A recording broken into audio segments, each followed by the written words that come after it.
الحمد للہ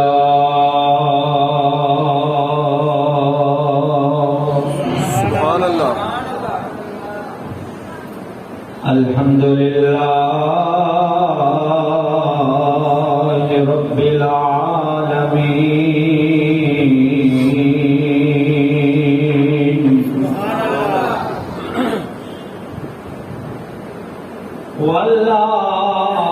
والعاقبۃ للمتقین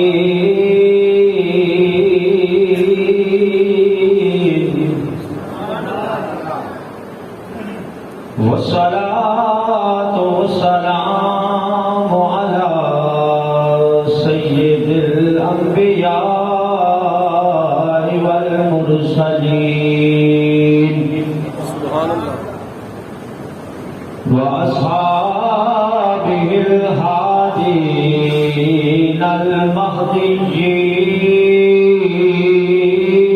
المهديين وعلى آله الطيبين الطاهرين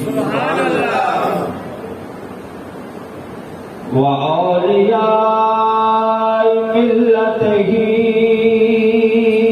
وعلماء أمته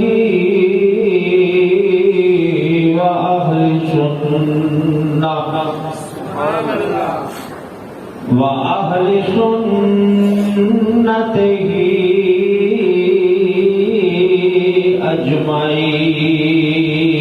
أجمعين أما بعد فأعوذ بالله من الشيطان الرجيم بسم الله الرحمن الرحيم وتوكل على العزيز الرحيم الذي يراك حين تقوم وتقلبك في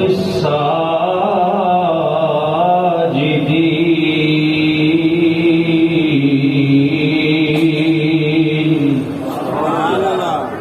آمنت بالله صدق الله مولانا العظيم وصدق رسوله النبي الكريم الأمين الصلاة والسلام عليك يا رسول الله وعلى آلك وأصحابك يا حبيب الله مل کے پڑھیں بھی الصلاة والسلام عليك يا محبوب رب العالمين وعلى آلك وأصحابك يا شفيع المذنبين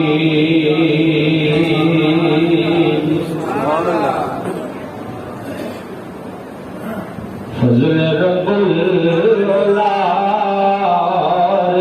کیا چاہیے مل کے پڑھیں بھی فضل رب العال کیا چاہیے فضل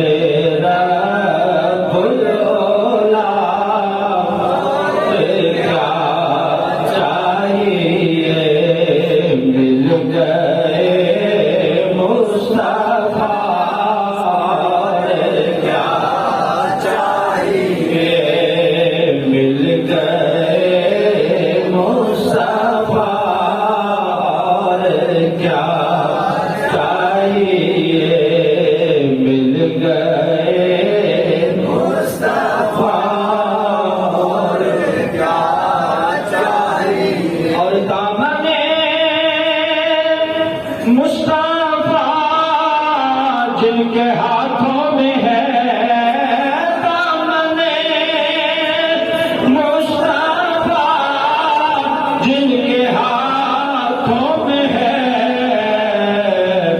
ان کو روز جزا اور کیا چاہیے ان کو روز جزا اور کیا چاہیے مل کے پڑھے دامن مصطفیٰ جن کے ہاتھوں میں ہے دامن مصطفیٰ جن کے ہاتھوں میں ہے ان کو روز جزا اور کیا چاہیے مل گئے مصطفیٰ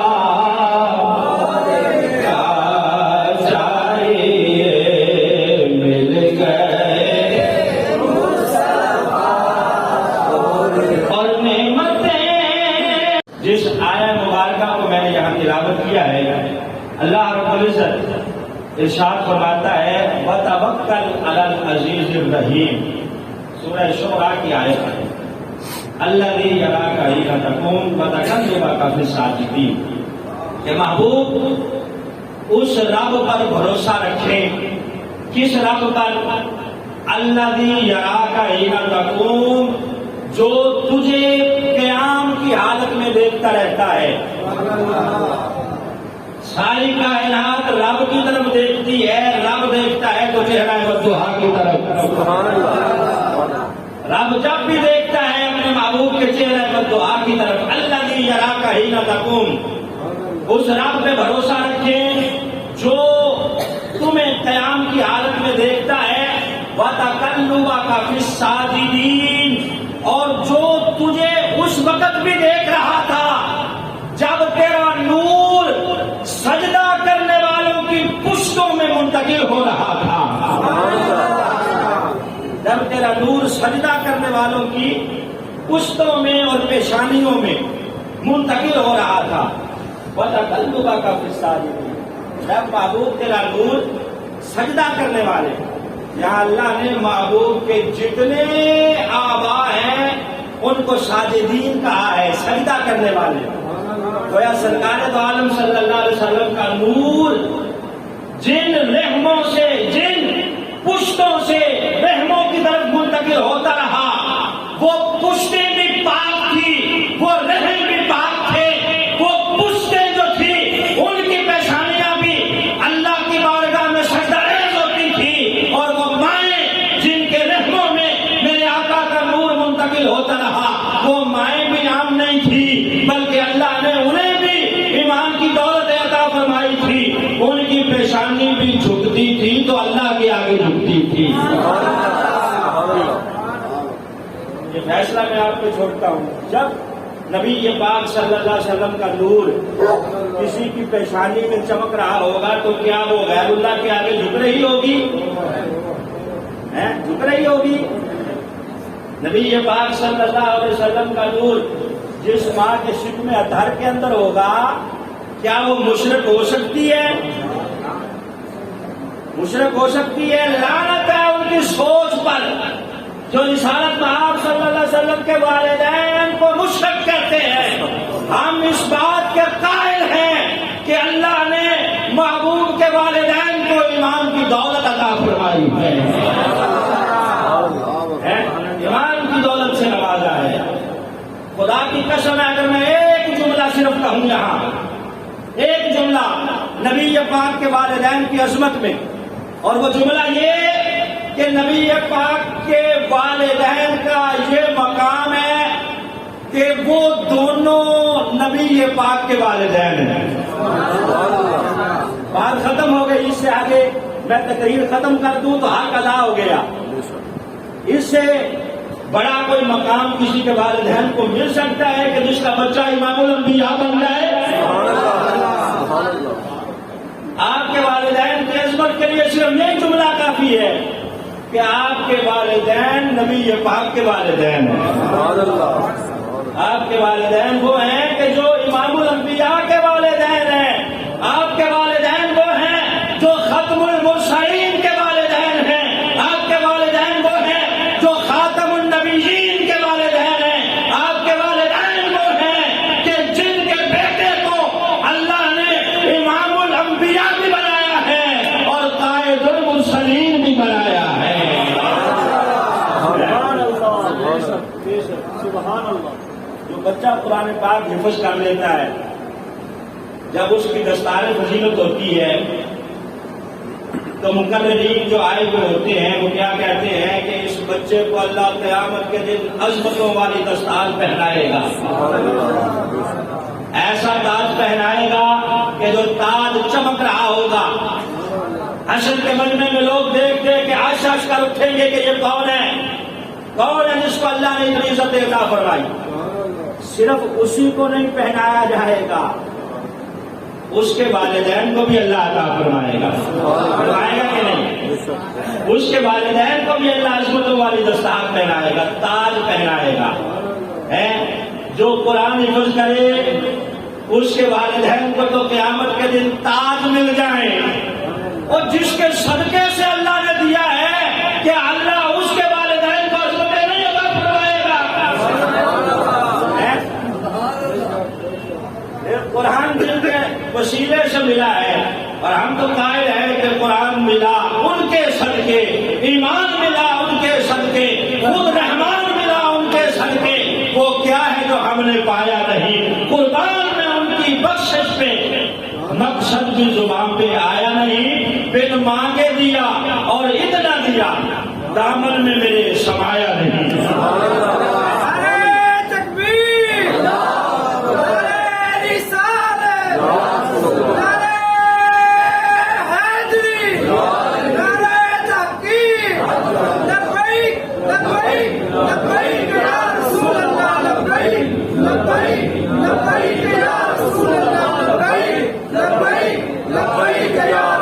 حافظ قرآن کے والدین کو عزتوں کی دستار پہنائی جائے گی اور اللہ حافظ قرآن کو مقام دے گا کہ وہ شفاعت کر کے خاندان کے 10 لوگوں کو جنت میں لے جائے گا.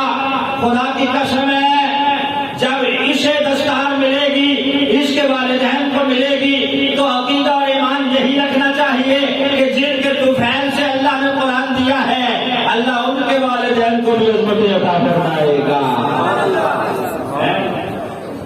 اور قرآن میں اللہ فرماتا ہے ووالد وما ولد. قسم ہے باپ کی اور بیٹے کی. قرآن میں اللہ فرماتا ہے ووالد وما ولد، قسم ہے باپ اور بیٹے کی. اب کون سے باپ اور بیٹے کی قسم اللہ نے کھائی؟ بعض مفسرین نے کہا کہ حضرت آدم اور اس کی ذریت کی قسم اللہ نے کھائی. بعض نے کہا کہ حضرت ابراہیم اور ان کے بیٹے حضرت اسماعیل کی قسم اللہ نے کھائی. لیکن ایک علماء کا گروہ اس بات پہ متفق ہے کہ ووالد وما ولد، یہاں باپ سے مراد حضرت عبداللہ ہے اور بیٹے سے مراد جناب محمد الرسول اللہ ہے. باپ بیٹا کوئی اور نہیں، امام الانبیاء ہیں، ان کے ابا جان جناب حضرت عبداللہ رضی اللہ تعالیٰ عنہ ہے کہ جن کی قسم اللہ نے قرآن میں کھائی ہے. قسم کھا کے اللہ نے بتا دیا کہ باپ کا دل بھی پاک ہے، طیب ہے، طاہر ہے. باپ بھی پاک ہے اور بیٹا بھی پاک ہے. نبی پاک خود فرماتے ہیں کہ لوگوں جب اللہ نے مخلوق کو بنایا تو مخلوق کے 2 گروہ بنائے. جو بہترین گروہ تھا میرے نور کو اللہ نے اس میں رکھا. سبحان اللہ. پھر فرماتے ہیں اللہ نے قبیلے بنائے، قبیلوں میں جو بہترین قبیلہ تھا اللہ نے میرا نور اس میں رکھا. پھر فرماتے ہیں کہ اللہ نے بہترین پشتوں میں سے بہترین پشت میں میرا نور رکھا اور میں جس گھر میں اللہ نے میرے نور کا ظہور فرمایا وہ گھر بھی تمام گھروں سے زیادہ عظمت والا ہے. اس گھر کو بھی اللہ نے عزت عطا فرمائی. گھر بھی تمام گھروں سے زیادہ عظمتوں والا. نبی پاک صلی اللہ علیہ وسلم فرماتے ہیں کہ میں پاک پشتوں سے پاک رحموں میں منتقل ہوتا رہا. سبحان اللہ. پاک پشتوں سے پاک رحمیں یعنی میرے والدین بھی پاک ہیں اور میری جتنی مائیں ہیں جناب آمنہ تک وہ ساری پاک ہیں. سبحان اللہ. ساری پاک ہیں. حضرت امام جلال الدین سیوطی رحمت اللہ علیہ یہ وہ جگہ ہے جسے اللہ نے 75 مرتبہ جاگتی آنکھوں سے نبی پاک کی زیارت سے مستفید فرمایا. 75 مرتبہ اسے جاگتی آنکھوں سے. اور خواب میں تو ہر رات آپ کو نبی پاک کی زیارت ہوتی ہے. سبحان اللہ. یہ وہ محدث ہے جو حدیث لکھتا تھا رات کو تصدیق نبی پاک سے کرواتا تھا. امام جلال الدین سیوطی رحمۃ اللہ علیہ انہوں نے نبی پاک کے والدین کے بارے میں 6 رسائل لکھے ہیں. 6 رسائل اس میں عظمتیں بھی بیان کی ہیں اور ان کا ایمان بھی بیان کیا ہے. شیخ محقق شاہ عبد الحق محدث دہلوی اور بڑے بڑے محققین نے نبی پاک صلی اللہ علیہ وسلم کے والدین کی عظمتیں بیان کی ہیں. امام جلال الدین سیوطی اور امام نبہانی اور دیگر ائمہ کہتے ہیں کہ جس ماں نے نبی پاک کو سینے لگایا اور لگا کے اپنا دودھ پلایا اللہ نے اس ماں کو ایمان کی دولت عطا فرمائی. ایمان کی دولت اللہ نے اسے عطا فرمائی. اب سیدہ آمنہ نے دودھ پلایا کہ نہیں پلایا؟ حضرت حلیمہ نے پلایا کہ نہیں پلایا؟ جناب سویبہ رضی اللہ عنہا نے پلایا کہ نہیں؟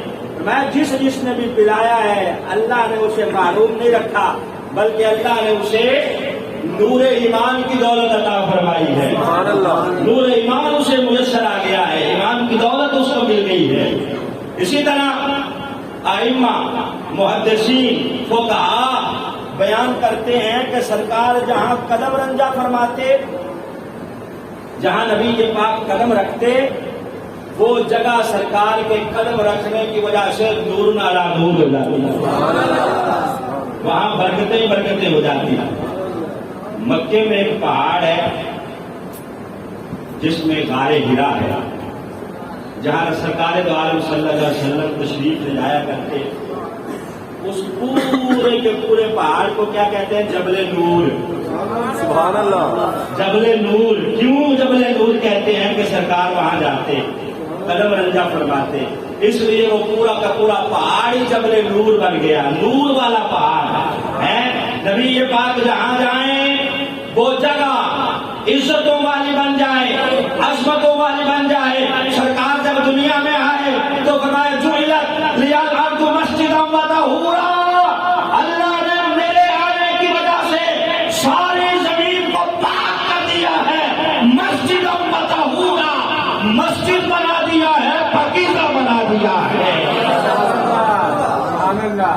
مسجدا وطہورا میرے آنے کی وجہ سے اللہ نے ساری روئے زمین کو پاک کر دیا. ورنہ پہلے عبادت کے لیے پہلی امتیں جو ہوتی تھی ان کی جگہ مخصوص ہوتی وہ وہاں جاتے نماز پڑھتے تو قبول ہوتی. یہ ہمیں اللہ نے عزتیں دی ہیں. باہر سڑک پہ بھی اگر نماز کا وقت ہو جائے مسجد نہیں ہے وہاں بھی اللہ اکبر کہہ کے ہم 2 رکعتیں پڑھ لیں گے اللہ ہماری قبول فرمائے گا. کس لیے زمین پاک ہوئی ہے؟ کہ نبی پاک صلی اللہ علیہ وسلم کی آمد کی وجہ سے. جعلت لیا الارض مسجدا وطہورا میری وجہ سے اللہ نے ساری روئے زمین کو مسجد بنا دیا ہے پاکیزہ بنا دیا ہے. جن کے قدم رنجا فرمانے کی وجہ سے جگہ نور بن جائے پہاڑ جبل نور بن جائے جو دنیا میں آئے تو ساری روئے زمین پاک ہو جائے. سینے پہ ہاتھ رکھ کے کہو کہ جس ماں کے بدن اقدس میں نبی پاک نے 9 مہینے گزارے ہیں وہ ماں پاک ہوگی کہ نہیں ہوگی؟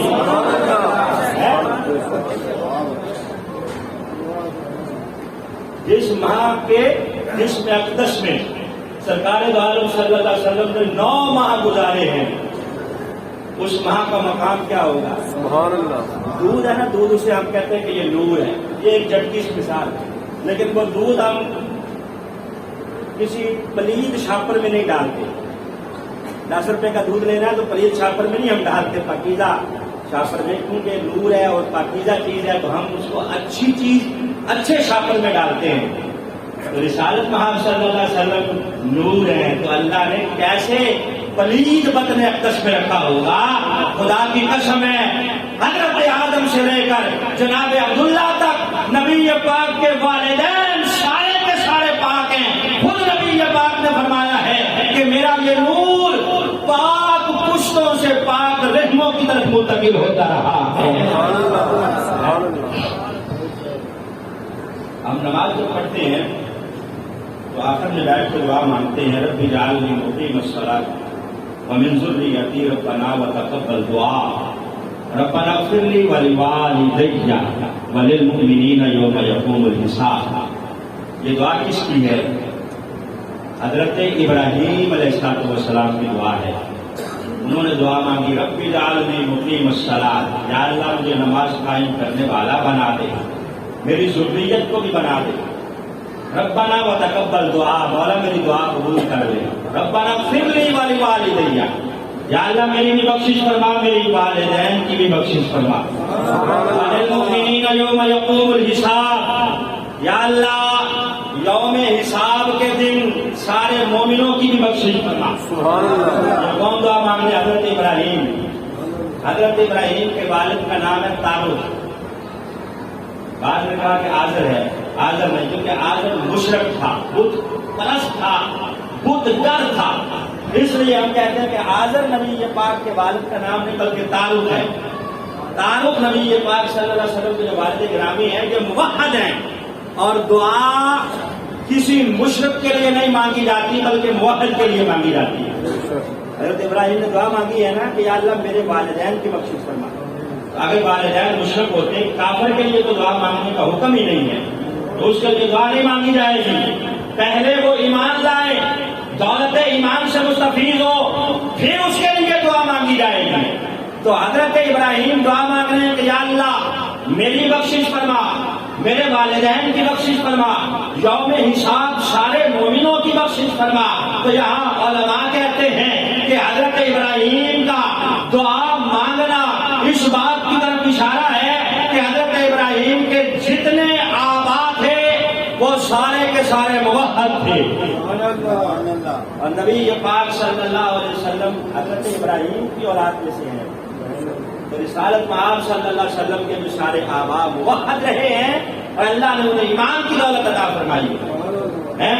اس لیے دعا مانگی گئی, نبی پاک نے بھی مانگی اپنے والدین کے لیے, کیونکہ وہ ایمان والے تھے, اللہ نے انہیں ایمان کی دولت عطا فرمائی.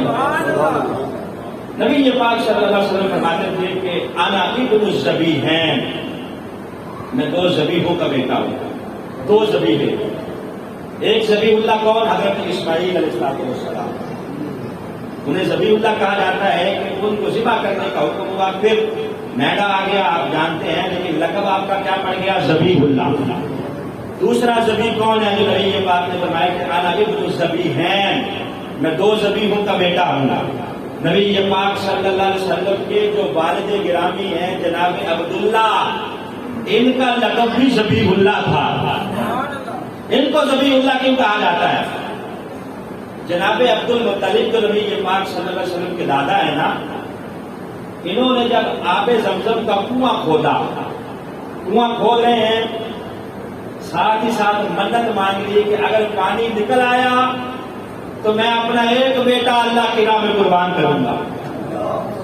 بیٹے کتنے اللہ نے عطا فرما رکھے ہیں؟ 10 بیٹے, جوان ہے, اور سب سے زیادہ خوبصورت جناب عبداللہ رضی اللہ تعالیٰ, سب سے زیادہ خوبصورت جناب عبد المطلب نظر مانی کہ پانی نکل آیا تو میں اپنا ایک بیٹا اللہ کی راہ میں قربان کروں گا. پانی نکل آیا, آب زمزم کا کنواں برآمد ہو گیا, اب باری آ گئی منت کو پورا کرنے کی. یہاں سے پتہ چلتا ہے کہ منت ماننا جائز ہے, اس کو پورا بھی کرنا ضروری ہے. حضرت مریم رضی اللہ تعالیٰ عنہا کی والدہ جناب حنا نے بھی منت مانگی تھی کہ اگر اللہ مجھے بچہ عطا فرمائے گا تو میں اسے اللہ کے گھر کی خدمت کے لیے وقف کروں گی. حضرت مریم جب تشریف لائی تو حکم ہوا کہ منت کو پورا کرو، تو انہیں وقف کر دیا گیا۔ تو یہاں سے یہ مسئلہ بھی آپ سمجھ لیں کہ منت مانگنا جائز، منت مانگنا وہ جائز ہے، اس کو پورا کرنا ضروری ہے۔ اب وقت آ گیا منت کو پورا کرنے کا، قرعہ اندازی ہوئی کہ کون سے بچے کو قربان کیا جائے۔ جب قرعہ اندازی ہوئی تو نام نکل آیا جناب عبداللہ رضی اللہ تعالیٰ کا، نبی یہ پاک کے ابا جان کا، نبی یہ پاک کے والد گرامی کا۔ اب حضرت عبد المطلب کو ان سے محبت بھی زیادہ تھی اور یہ خوبصورت بھی زیادہ تھی۔ اللہ نے خود بخود محبت ڈال دی تھی، کیوں کہ یہ کوئی عام نہیں ہے بلکہ میرے محبوب کے والد گرامی ہیں۔ سبحان اللہ۔ اب قرعہ نکل آیا جناب عبداللہ کے نام، سوچا گیا کہ اب ان کو ذبح کرنا پڑے گا، تو ان کے جو ننیال تھے، ننیال والے، ان کے نانا اور نانی اور ننیال کے جو رشتے دار تھے، وہ کہنے لگے جناب عبد المطلب سے کہ آپ بچے کو ذبح نہ کریں بلکہ ہم اس کے بدلے میں فدیہ دے دیتے ہیں، فدیہ جتنا ہوگا جو بنتا ہے وہ ہم دیں گے۔ طے ہوا کہ 10 اونٹ ان کے بدلے میں قربان کیے جائیں۔ دوبارہ قرعہ اندازی ہوئی، ایک پرچی میں حضرت عبداللہ کا نام اور ایک میں 10 اونٹوں کا نام، کہ اگر 10 اونٹ نکل آئے پرچی اٹھائیں گے تو اونٹ ذبح کر دیے جائیں گے، اگر جناب عبداللہ کا نام نکل آیا تو حضرت عبداللہ کو ذبح کر دیا جائے گا۔ پرچیاں دونوں پھینکی، اٹھایا تو نام جناب عبداللہ کا، انہوں نے کہا ہم 10 اونٹ اور بڑھاتے ہیں، اب 20 اونٹ ہو گئے، نام پھر حضرت عبداللہ کا نکل آیا، 10 اونٹ اور بڑھائے گئے، 30 اونٹ ہو گئے، نام پھر حضرت عبداللہ کا نکل آیا، 10 کرتے 10ویں مرتبہ جب 100 اونٹ ہوئے تو قرعہ اندازی ہوئی، نام جناب عبداللہ کی بجائے اونٹوں کا نکل آیا۔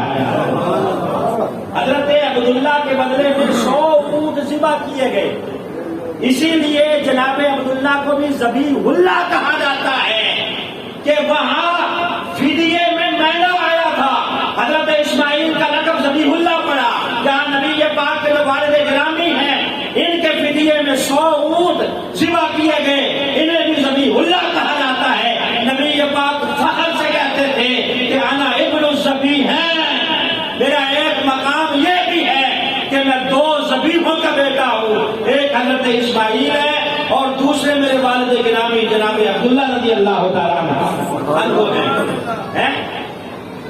آپ ابن الذبیح ہیں، کہہ رہا ہے کس وجہ سے کہ حضرت عبداللہ جو آپ کے والد گرامی ہیں وہ ذبیح اللہ ہے، تو یہ بھی آپ کے والد گرامی کا مقام ہے۔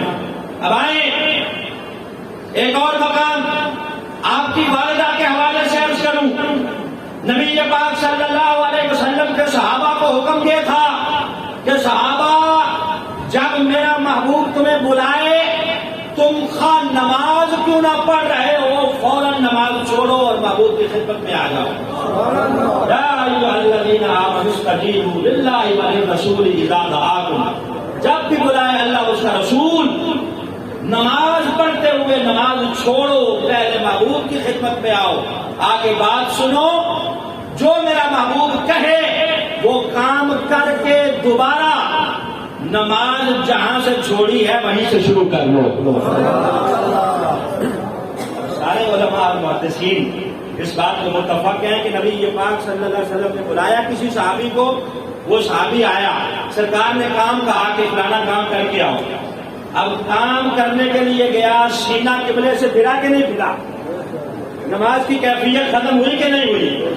نبی پاک کا کام کر رہا ہے، صحابی گویا نماز میں ہے، حکم یہ ہے کہ نماز ٹوٹی نہیں ہے، جہاں سے چھوڑ کے گیا ہے وہیں سے آ کے شروع کر لے، 2 رکعتیں رہتی ہے 2 پڑھ لے، 1 رہتی ہے 1 پڑھ لے، اللہ پوری نماز کو ثواب عطا فرمائے گا۔ یہ محبوب کا مقام ہے کہ جب بھی آپ بلائیں صحابہ دوڑے چلے آئیں۔ سرکار فرماتے ہیں کہ یہ تو میرا مقام ہے نا، میرے والدین کا مقام بھی سنو۔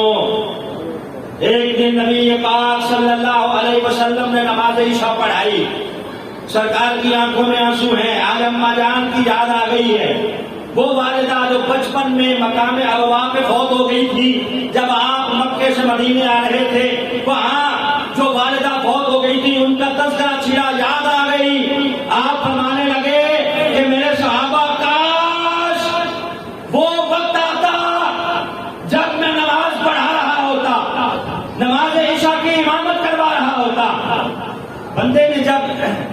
غربت کے ایام دیکھے ہو نا، غربت کے ایام، اچھا وقت آ جائے، عزتیں اللہ عطا فرمائے، والدین نہ رہے دنیا میں، تو اس کی خواہش ہوتی ہے کہ میرے والدین زندہ ہوتے تو میرا یہ مقام دیکھتے، وہ میری یہ عزتوں والی دستار دیکھتے کہ اللہ نے مجھے کتنا مقام عطا فرمایا ہے۔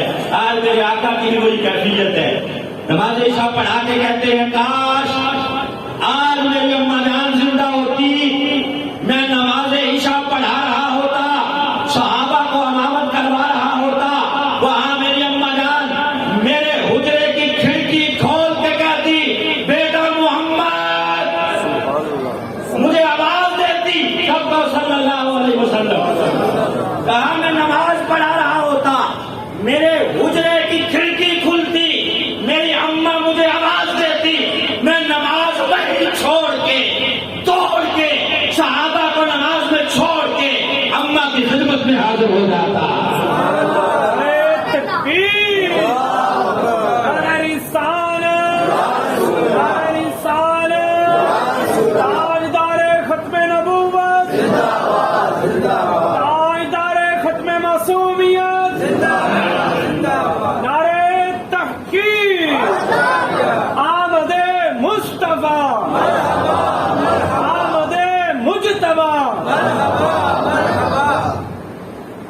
کیا فرمایا کہ آج نماز میں میری اماں مجھے بلاتی تو میں نماز توڑ کے اپنی والدہ کی خدمت میں حاضر ہو جاتا۔ صحابہ تمہیں حکم یہ ہے کہ نماز میں خواہ نماز پڑھ رہے ہو، میں بلاؤں تو نماز توڑ کے آ جاؤ۔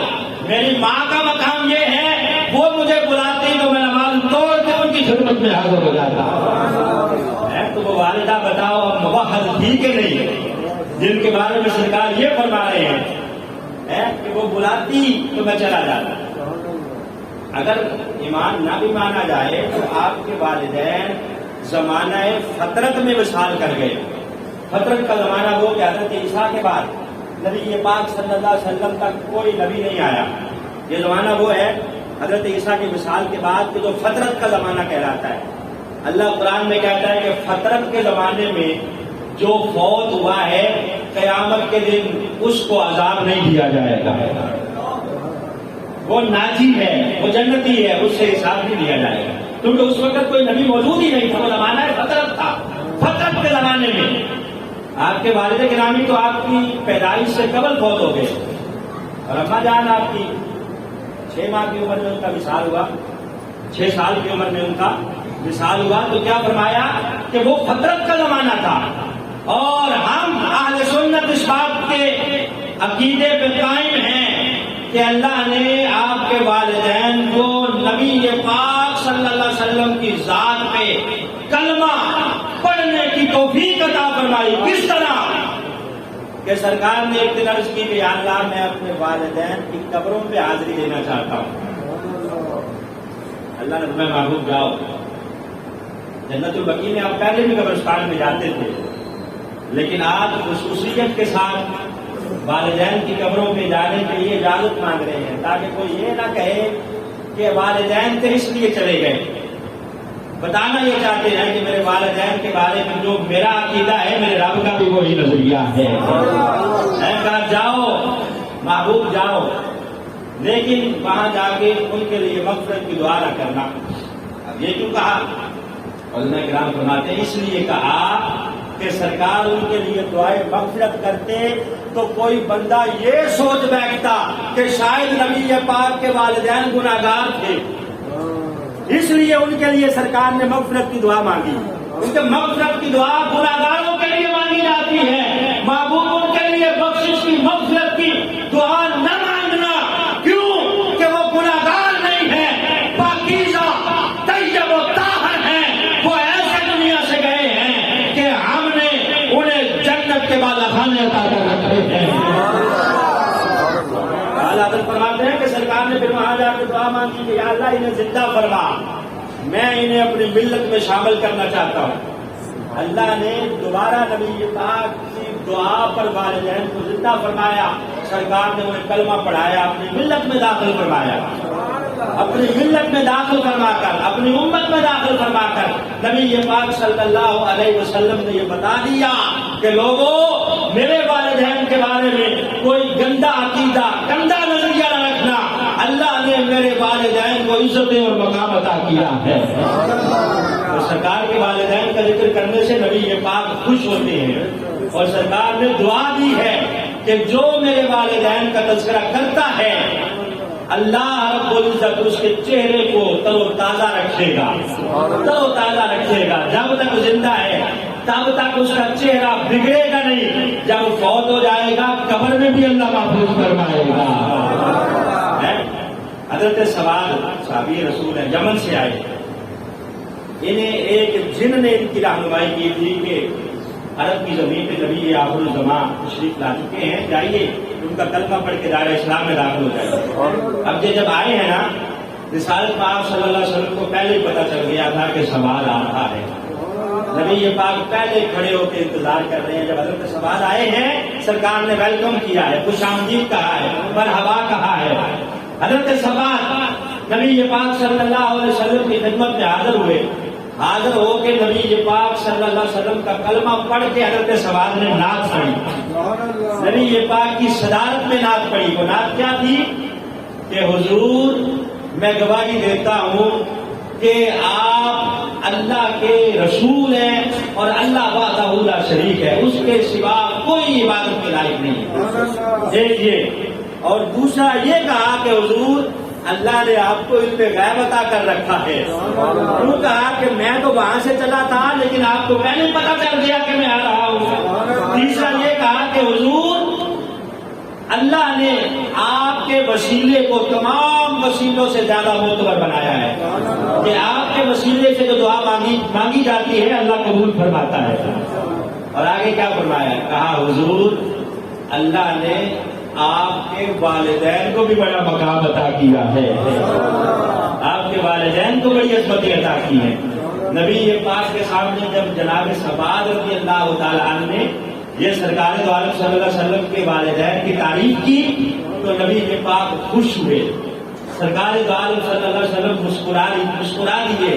حضرت فاروق اعظم رضی اللہ تعالی عنہ اپنے زمانے میں حضرت سواد کو بلاتے تھے اور بلا کے کہتے تھے سواد وہی نعت سناؤ جو تم نے نبی پاک کی سنائی تھی، سرکار کی موجودگی میں سنائی تھی۔ آپ اپنے زمانے میں نبی پاک صلی اللہ علیہ وسلم کی تعریف بھی سنتے تھے حضرت سواد سے، اور سرکار دو عالم صلی اللہ علیہ وسلم کے والدین کی بھی تعریف سنتے تھے۔ آج ہم اسی سنت کو زندہ کرتے ہوئے نبی پاک کا تذکرہ بھی کیا ہے، سرکار کے والدین کا تذکرہ بھی کیا ہے۔ دعا ہے اللہ قبول و منظور فرمائے۔